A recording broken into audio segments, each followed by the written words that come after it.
அனைவருக்கும் வணக்கம். Welcome to TNPSC Ganesh YouTube channel. Friends, இந்த வீடியோ பதிவில் 2024 ஆகஸ்ட் முதல் டிசம்பர் வரைக்கும் உள்ள முக்கியமான கரண்ட் அஃபேர்ஸ் ஒரு 105 கரண்ட் அஃபேர்ஸ் என்னங்கிறத பார்த்துடலாம். ப்ரீவியஸ் வீடியோவில் ஒரு 100 கேள்விகள் பார்த்தோம். கண்டிப்பாக இதெல்லாம் நீங்கள் காது கொடுத்து கேளுங்க. 1 or 2 உங்களுக்கு ஞாபகம் வந்தாலும் உங்களுக்கு ரொம்ப யூஸ்ஃபுல்லாக இருக்கும். வாங்க, முதல் கேள்வி. வத்வான் துறைமுகம் எந்த மாநிலத்தில் நிறுவப்பட உள்ளது? வத்வான் துறைமுகம் பார்த்தீங்கன்னா மகாராஷ்டிராவில் நிறுவப்பட உள்ளது. முகமது யூனுஸ் பற்றிய சரியான கூற்றை தேர்வு செய்யவும். இவர் தான் இப்போ பங்களாதேஷின் இடைக்கால அரசாங்கத்தின் தலைவராக நியமிக்கப்பட்டுள்ளார். கிராமிய வங்கியை நிறுவியதற்காக 2006 நோபல் பரிசு பெற்றார் முகமது யூனிஸ். குறுங்கடன்களின் முன்னோடியாக அறியப்பட்டவர் முகமது யூனிஸ். இதில் முகமது யூனிஸ்னா யாருன்னு தெரிஞ்சுங்க. பங்களாதேஷின் இடைக்கால அரசாங்கத்தின் தலைவர் தான் முகமது யூனிஸ். இதில் ஆப்ஷன்லாம் பார்த்தீங்கன்னா இந்த 3 கூற்றுகளுமே சரியான ஒன்று. ஒலிம்பிக்கில் எந்த விளையாட்டில் இந்தியா முதன்முறையாக 3 பதக்கங்களை வென்று சாதனை படைத்துள்ளது? நடந்து முடிந்த ஒலிம்பிக்கில் துப்பாக்கி சுடுதலில் தான் இந்தியா 3 பதக்கங்களை வென்று சாதனை படைத்துள்ளது. இந்தியாவில் இருந்து ஒலிம்பிக் பதக்கம் வென்ற மிக இளவயது வீரர் யார்? இந்தியாவிலிருந்து ஒலிம்பிக் பதக்கம் வென்ற மிக இளவயது வீரர் ஆப்ஷனில் பார்த்தீங்கன்னா அமன் செக்ராவத் என்பது சரியான பதில். அவர் தான் மிக இளவயது வீரர் ஒலிம்பிக்கில் பதக்கம் வென்றது. 2028 ஒலிம்பிக் போட்டிகளை நடத்தும் நகரம் எது? 2028 ஒலிம்பிக் பார்த்தீங்கன்னா எந்த நகரம் நடத்துகிறதுனா லாஸ் ஏஞ்சல்ஸ் நடத்துகிறது என்பது ஆப்ஷன் ஏ சரியான பதில். பார்வை மற்றும் செவித்திறனற்ற மாற்றுத்திறனாளி மாணவர்களுக்கு கல்வி அளிக்கும் சிறந்த ஆசிரியருக்கு தமிழக அரசாங்கத்தால் வழங்கப்படும் விருது என்ன விருது? அந்த விருது என்னன்னு பாருங்க. அப்படி ஆப்ஷன்ல ஆன்சர் அந்த விருது பார்த்தீங்கன்னா ஹெலன் கெல்லர் விருது என்பது. ஹெலன் கெல்லர் நம்ம துணை பாடத்திலேயே படிச்சிருப்போம். அவங்க யாருன்னு உங்களுக்கு தெரியும். ஹெலன் கெல்லர் விருது என்பது சரியான பதில். சாசர் பாரத் எதனுடன் தொடர்புடையது? சாசர் பாரத் எதனுடன் தொடர்புடையதுன்னு பாருங்க. ஆப்ஷன்ல கல்வியுடன் தொடர்புடையதுதான் சாசர் பாரத் திட்டமாகும். பின்வரும் கூற்றுகளை கவனியுங்கள். நீட்ஸ் திட்டம் முதல் தலைமுறை தொழில் முனைவோரை உருவாக்குதல். அம்பேத்கர் திட்டம் SC/ST பிரிவினரை தொழில் முனைவோர் ஆக்குதல். இதில் நீட்ஸ் திட்டம்னா என்ன, அம்பேத்கர் திட்டம்னா என்ன? இதில் 2 கூற்றுகளுமே சரியான ஒன்று. நீட்ஸ் திட்டம் முதல் தலைமுறை தொழில் முனைவோரை உருவாக்குதல். அம்பேத்கர் திட்டம் SC/ST பிரிவினரை தொழில் முனைவோராக்குதல் என்பது சரி. Option C. பின்வரும் கூற்றுகளை கண்டறியவும். கிர்த்தி திட்டம் பள்ளி மற்றும் கல்லூரியில் பயிலும் மாணவர்களிடம் உள்ள திறமைகளை கண்டறிய கிர்த்தி திட்டம் செயல்படுத்தப்பட்டு வருகிறது.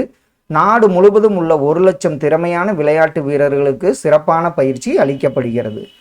டாப்ஸ் திட்டம் ஒலிம்பிக் இலக்கு போடியம், அதாவது திட்டத்தின் கீழ் திறமையான 1050 வீரர்கள் தேர்ந்தெடுக்கப்பட்டு அவர்களுக்கு தேவையான அனைத்து வசதிகளையும் அரசு ஏற்படுத்தி கொடுத்துள்ளது. அந்த திட்டம் தான் டாப்ஸ் திட்டம். இதில் ஆப்ஷனில் பார்த்தீங்கன்னா 2 கூற்றுகளுமே சரி. கீர்த்தி திட்டம், டாப்ஸ் திட்டம்னா என்னன்னு பார்த்துங்க. மேட்டூர் அணை பற்றிய பின்வரும் கூற்றுகளை கவனியுங்கள். அணை கட்டுவது 1924 பனகல் ராஜாவின் மந்திரி சபையால் அறிவிக்கப்பட்டது. அணையின் தலைமை கட்டிடக் கலைஞர் WM எல்லிஸ். நீர்த்தேக்க மட்டத்தில் நீர்மட்டம் 120 அடியாகவும் சேமிப்பு கொள்ளளவு 93.47 TMC ஆகவும் உள்ளது. இன்று 12 மாவட்டங்களில் உள்ள 16 லட்சம் ஏக்கர் பாசன நிலங்களில் பயனடைகின்றன. இதில் பார்த்தீங்கன்னா அனைத்து கூற்றுகளுமே சரியான ஒன்று. மேட்டூர் அணையை பொறுத்தவரை பின்வரும் எந்த குழு தமிழ்நாட்டில் யானை வழித்தடங்கள் தொடர்பானது? பின்வரும் எந்த குழு யானை வழித்தடங்கள் தொடர்பானது? தமிழ்நாட்டில் பார்த்தீங்கன்னா கஸ்தூரி ரங்கன் கமிட்டி என்பது சரியான ஒன்று. மேற்கு தொடர்ச்சி மலையில் உள்ள சூழலியல் பாதுகாப்பு பகுதிகள் தொடர்பான பின்வரும் கமிட்டி இல்லைன்னா குழு எந்த குழு? மேற்கு தொடர்ச்சி மலையில் உள்ள சூழலியல் பாதுகாப்பு பகுதிகள் தொடர்பான குழு ஆப்ஷனில் இதில் மாற்றி சொல்லிட்டேன். இதில் பார்த்தீங்கன்னா யானை வழித்தடங்கள் தொடர்பானது நாகநாதன் கமிட்டி. ஆப்ஷன் ஏ தான் சரியான விடை. இதுக்கு பார்த்தீங்கன்னா கஸ்தூரி ரங்கன் கமிட்டி. ஆப்ஷன் பி சரியான பதில். அப்போது யானை வழித்தடங்கள் தொடர்பான குழு நாகநாதன் கமிட்டி. மேற்கு தொடர்ச்சி மலையில் உள்ள சூழலியல் பாதுகாப்புகள் தொடர்பான குழு பார்த்திங்கன்னா கஸ்தூரி ரங்கன் கமிட்டி ஆகும். அத்திக்கடவு அவிநாசி திட்டத்திற்கு எந்த ஆற்றிலிருந்து தண்ணீர் எடுக்கப்படுகிறது? அத்திக்கடவு அவிநாசி திட்டம் அத்திக்கடவு அவிநாசி திட்டம் பார்த்திங்கன்னா காவேரி ஆற்றிலிருந்து தண்ணீர் பவானி ஆறு என்பது சரியான விடை. அத்திக்கடவு அவிநாசி திட்டத்திற்கு காவிரி என்பது தவறு. பவானி ஆற்றிலிருந்து தண்ணீர் எடுக்கப்படுகிறது.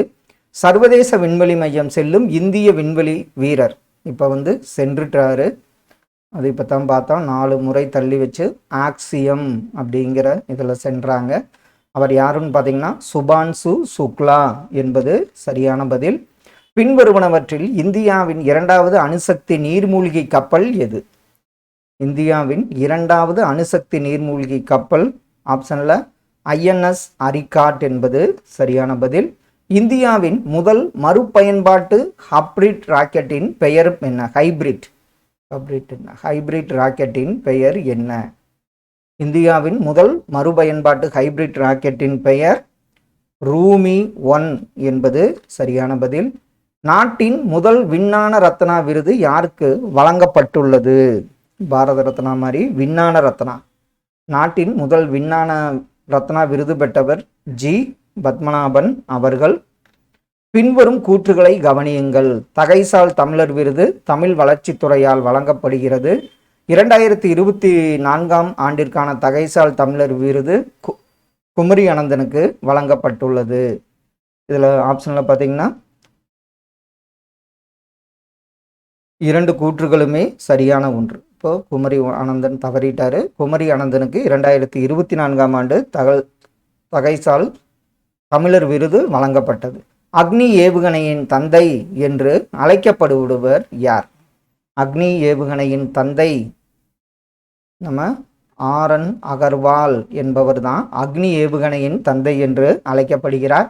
தென்னிந்திய ஆதிவாசி அறிவு மையம் கானு எந்த மாநிலத்தில் தொடங்கப்பட்டது? தென்னிந்திய ஆதிவாசி அறிவு மையம் கானு எந்த மாநிலத்தில் தொடங்கப்பட்டது என்பது கர்நாடகா என்பது சரியான ஒன்று. தமிழ் இலக்கிய மறுமலர்ச்சி நாள் எப்போது நடைமுறைப்படுத்தப்படும்? தமிழ் இலக்கிய மறுமலர்ச்சி நாள் எப்போன்னு பார்த்தீங்கன்னா பிப்ரவரி 19 என்பது சரியான ஒன்று. தேசிய கணித தினம் என்று அனுசரிக்கப்படுகிறது? தேசிய கணித தினம் பார்த்தீங்கன்னா டிசம்பர் 22ஆம் தேதி அனுசரிக்கப்படுகிறது. மன்மோகன் சிங் பற்றிய பின்வரும் கூற்றுகளை கவனியுங்கள். 1982 முதல் 85 வரை RBI ஆளுநராக பணியாற்றினார். 1995 இதில் லிபரலைசேஷன், பிரைவேட்டைசேஷன், குளோபலைசேஷன் சீர்திருத்தங்களை அறிமுகப்படுத்தினார். புதிய பொருளாதார கொள்கையை 2004-2014 இடையில் இந்தியாவின் பிரதமராக பணியாற்றினார். இதில் ஆப்ஷனில் பார்த்தீங்கன்னா இதில் அனைத்து கூற்றுகளுமே சரியான ஒன்று. தமிழகத்தில் கடல் சாகச விளையாட்டு மையம் எங்கு அமைய உள்ளது?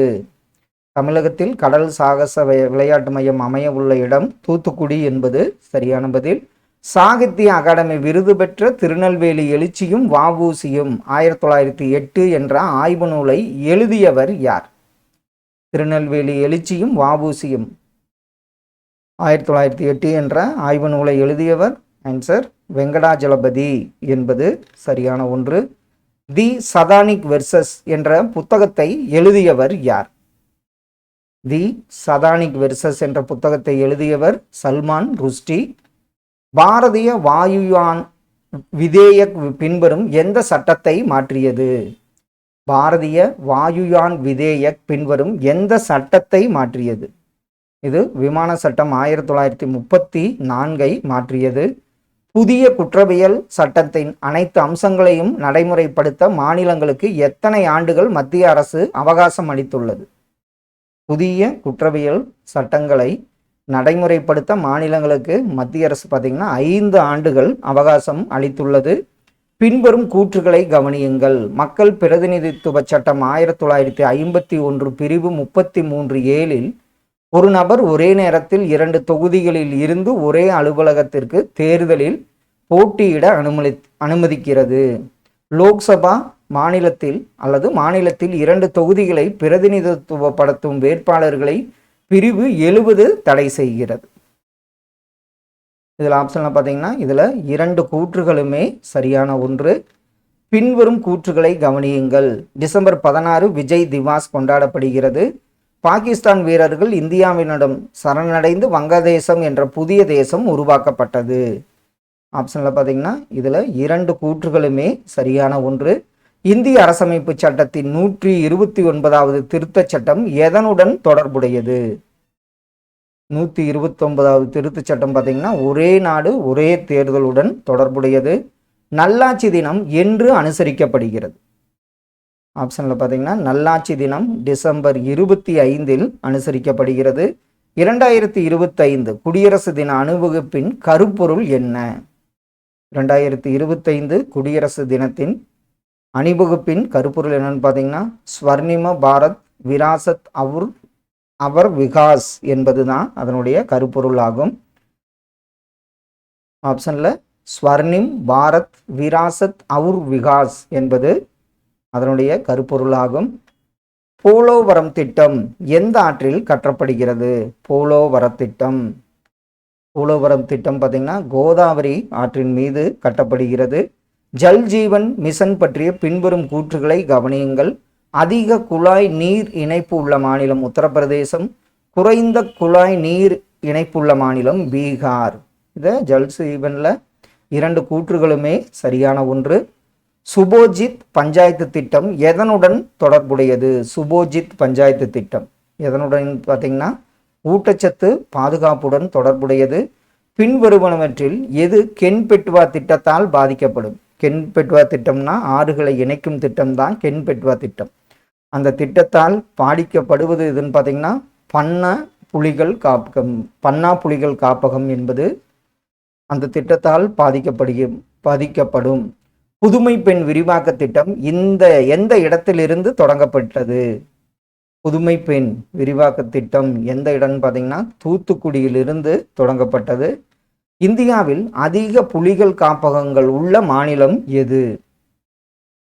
ஆப்ஷனில் பார்த்தீங்கன்னா மத்திய பிரதேசத்தில் தான் அதிக புலிகள் காப்பகங்கள் உள்ளன. கென்பெட்வா நதிகளை இணைக்கும் திட்டம் பற்றிய பின்வரும் கூற்றுகளை கவனியுங்கள்.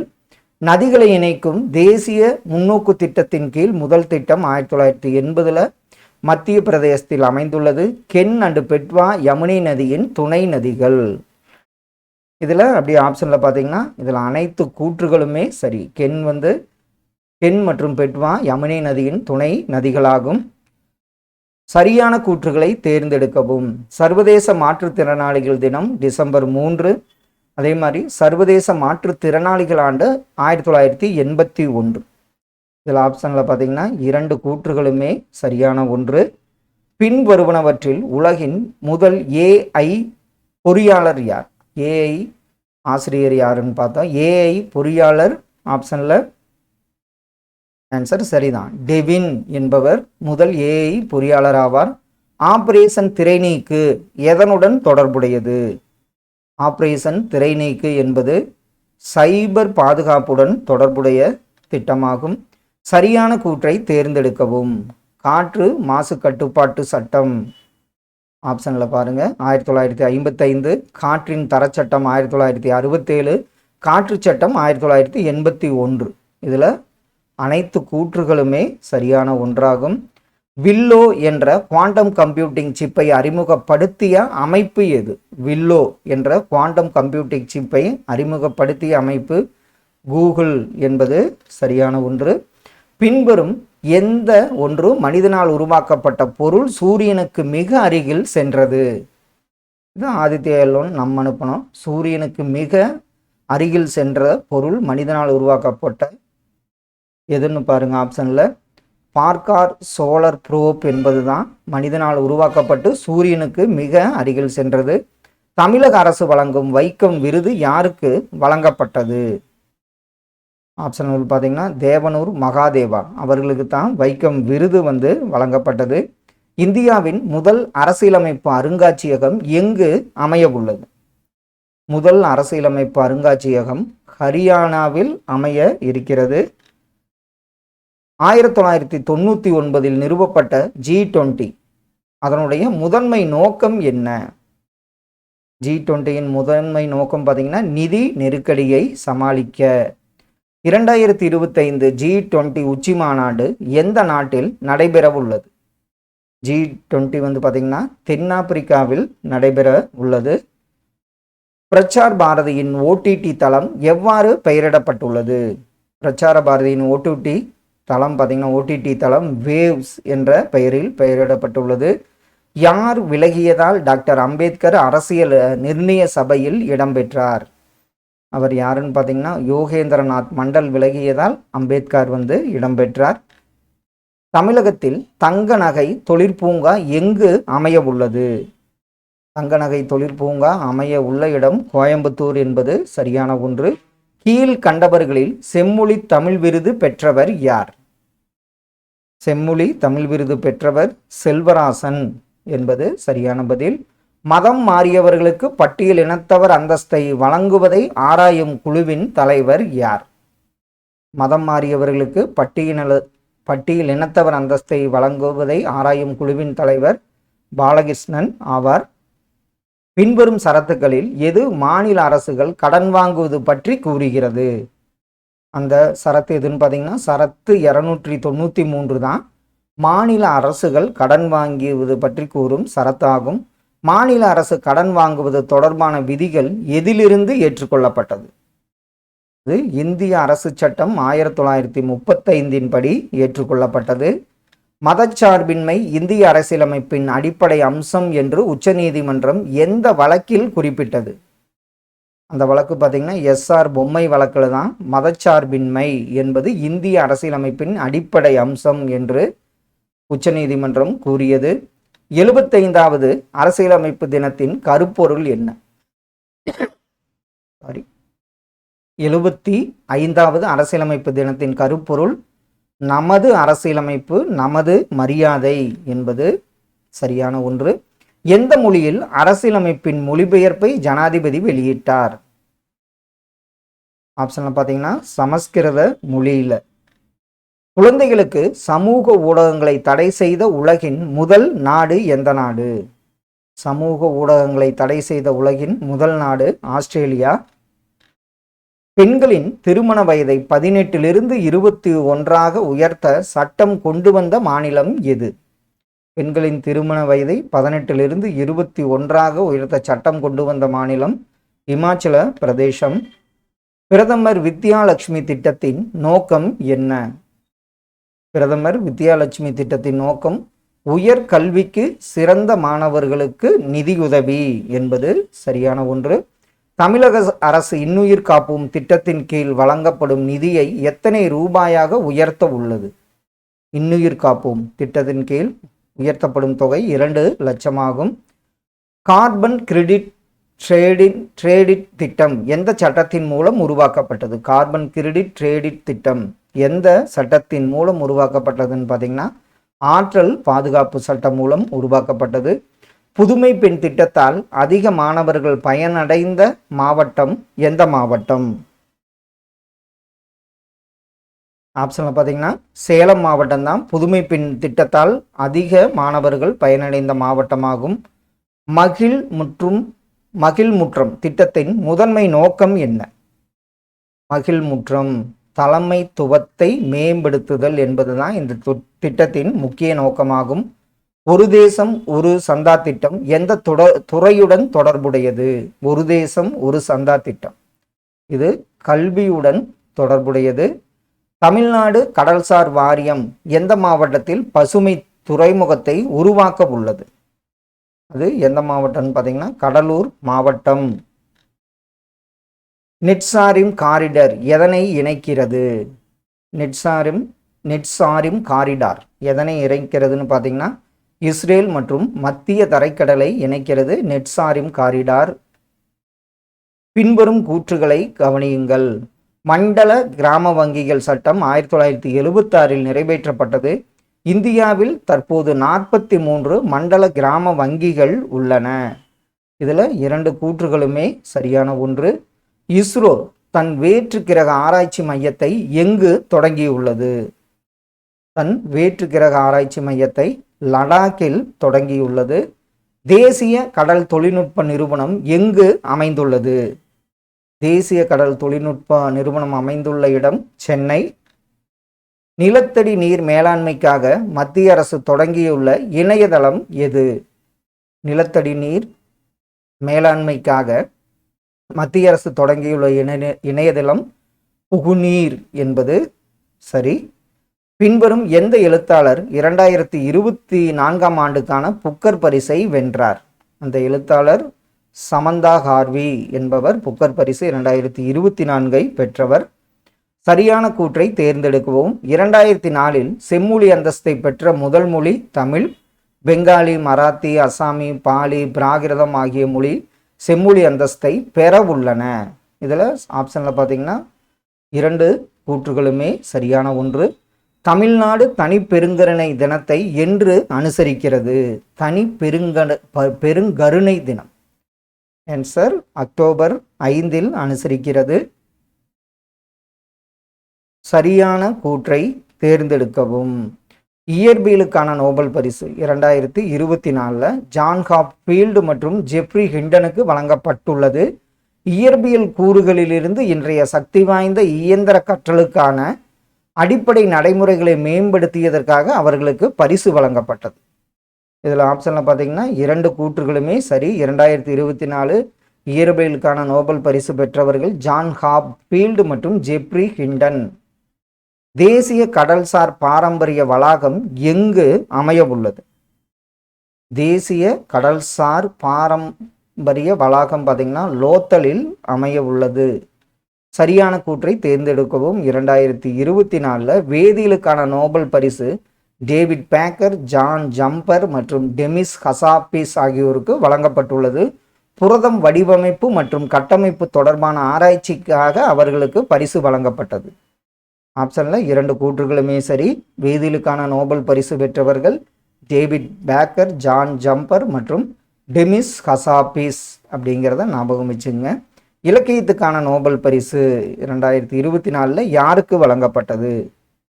இலக்கியத்திற்கான நோபல் பரிசு ஹான் காங் என்பவருக்கு வழங்கப்பட்டது. அமைதிக்கான நோபல் பரிசு 2024 யாருக்கு வழங்கப்பட்டுள்ளதுன்னு பார்த்தீங்கன்னா நிகோன் கிடாங்கியோவிற்கு வழங்கப்பட்டது.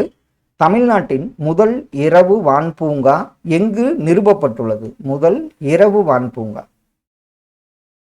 நிறுவப்பட உள்ளதுன்னு பார்த்தீங்கன்னா ஆப்ஷனில் கொல்லிமலையில் நிறுவப்பட உள்ளது. இந்திய அரசியலமைப்பின் எந்த பிரிவு ஆளுநருக்கு 5 ஆண்டுகள் பதவிக்காலத்தை வழங்குகிறது?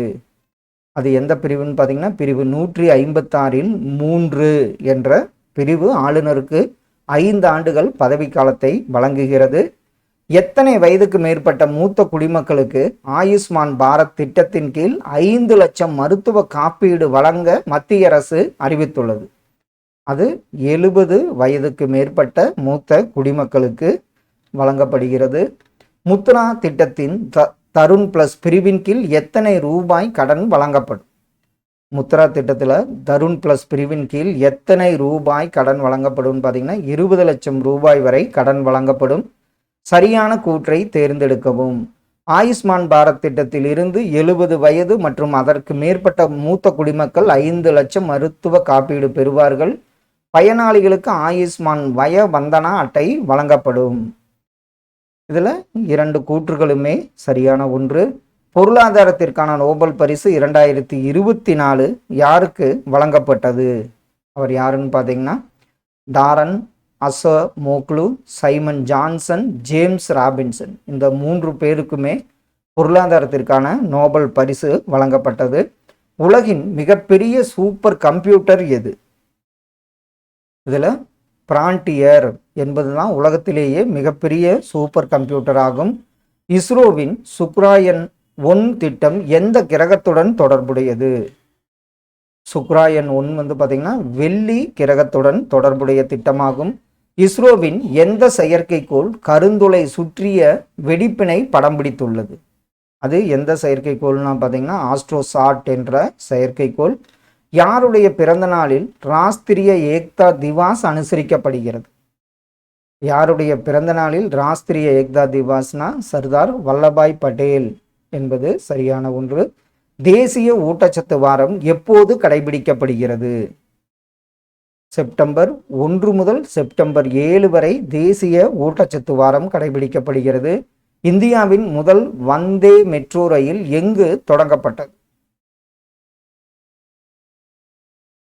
ஆப்ஷனில் அகமதாபாத் டு புஜ் இடையே தொடங்கப்பட்டுள்ளது. எந்த இடத்தின் பெயர் ஸ்ரீ விஜயபுரம் என மாற்றப்பட்டது? அது எந்த இடம்னு பார்த்தீங்கன்னா போர்ட் பிளேயரின் இடம்தான் ஸ்ரீ விஜயபுரம் என மாற்றப்பட்டது. 2024ஆம் ஆண்டிற்கான சாஸ்திரா ராமானுஜன் பரிசு யாருக்கு வழங்கப்பட்டுள்ளது? சாஸ்திரா ராமானுஜன் பரிசு ஆப்ஷனில் பார்த்தீங்கன்னா அலெக்சாண்டர் டன் என்பவருக்கு வழங்கப்பட்டுள்ளது. வெண்மை புரட்சி 2.0 எந்த அமைச்சகத்தின் கீழ் வருகிறது? வெண்மை புரட்சி இது கூட்டுறவு அமைச்சகத்தின் கீழ் வருகிறது. சரியான கூற்றை தேர்வு செய்யவும். தமிழகத்தின் 3வது துணை முதல்வர் உதயநிதி ஸ்டாலின். துணை முதல்வர் பதவி அரசியலமைப்பில் குறிப்பிடப்படவில்லை. துணை முதல்வருக்கு தனி இலாக்கா இல்லை. ஆப்ஷனில் பார்த்தீங்கன்னா இதில் அனைத்து கூற்றுகளுமே சரியான ஒன்று. நான் முதல்வன் உயர்வுக்கு படி திட்டத்தின் நோக்கம் என்ன? நான் முதல்வன் இது உயர்கல்வியில் மாணவர் சேர்க்கை என்பதுதான் இந்த திட்டத்தின் நோக்கம். குறு சிறு நடுத்தர தொழில் நிறுவனங்களை முறைப்படுத்தும் தளம் என்ன தளம்? வெப்சைட். இது உதயம் என்பது சரியான பதில். அத்தியாவசிய உணவுப் பொருட்களின் விலை ஏற்ற இறக்கத்தை கட்டுப்படுத்தி சிறந்த விலை கிடைப்பதை உறுதி செய்யும் திட்டம் என்ன திட்டம்? அத்தியாவசிய உணவுப் பொருட்களின் விலை ஏற்ற இறக்கத்தை கட்டுப்படுத்தி சிறந்த விலை கிடைப்பதை உறுதி செய்யும் திட்டம் PM ஆசா திட்டமாகும். தமிழ்நாட்டின் 50வது சிப்காட் தொழில் பூங்கா எந்த இடத்தில் நிறுவப்பட்டுள்ளது? தமிழ்நாட்டின் 50வது சிப்காட் தொழில் பூங்கா ஆப்ஷனில் பார்த்தீங்கன்னா பணப்பாக்கத்தில் நிறுவப்பட்டுள்ளது. நடப்போம் நலம் பெறுவோம் திட்டத்தின் கீழ் அனைத்து மாவட்டங்களிலும் எத்தனை கிலோமீட்டர் சுகாதார நடைபாதை அமைக்கப்பட்டுள்ளது? நடப்போம் நலம் பெறுவோம் அதோட கிலோமீட்டர் பார்த்தீங்கன்னா 8 கிலோமீட்டர் ஆகும். எந்த திட்டத்தின் கீழ் 2 கடற்படை பெண் அதிகாரிகளை உலகத்தை சுற்றி வரவுள்ளனர்? அந்த திட்டத்தின் பெயர் என்ன? அந்த திட்டத்தின் பெயர் சாகர் பரிக்ரமா 2 என்பது அந்த திட்டத்தின் பெயராகும். உலக தற்கொலை தடுப்பு தினம் என்று அனுசரிக்கப்படுகிறது? உலக தற்கொலை தடுப்பு தினம் செப்டம்பர் 10 அனுசரிக்கப்படுகிறது. ஃப்ரெண்ட்ஸ், நம்ம 2024க்கான கரண்ட் அஃபேர்ஸ் ஒரு 205 பார்த்தோம். இனி வரக்கூடிய வீடியோ பதிவில் ஜனவரி பிப்ரவரிங்கிறத தனித்தனியாக பார்க்கலாம். கண்டிப்பாக இதெல்லாம் உங்கள் ரிவிஷனுக்கும் ஸ்டடீஸ்க்கும் ரொம்ப யூஸ்ஃபுல்லாக இருக்குன்னு நம்புகிறோம். Thank you all.